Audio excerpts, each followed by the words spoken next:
ஒரு ஒரு காலத்தில் இவர்களுக்கு உருவான அந்த அடையாளங்கிறது அவங்க எழுதின காலத்தில் கிடைக்கல.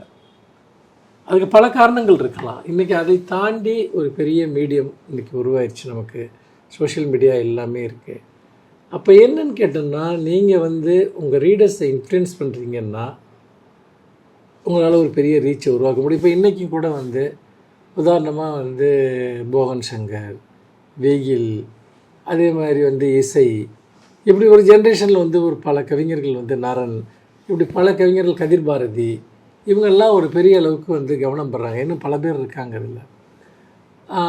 அப்போ என்னன்னு கேட்டிங்கன்னா, ஒவ்வொரு ஜென்ரேஷன்லேயும் சில பேர் மேலே வரத்தான் செய்கிறாங்க, மேலே வர்றாங்க, பேசப்படுறாங்க. அது ஏன் அது ஏன் வேறு சில கவிஞர்களுக்கு இன்னும் கிடைக்கல அப்படின்னா, அதை நம்ம ஒரு புறக்கணிப்புன்னு மட்டும் புரிஞ்சிக்கக்கூடாது. அவங்க இன்னும் ஒர்க் பண்ண வேண்டியது.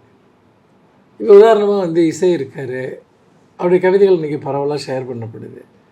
ஆனால் யார் அவர் ப்ரொமோட் பண்ணி விட்டாங்கன்னா நிச்சயமாக இல்லை.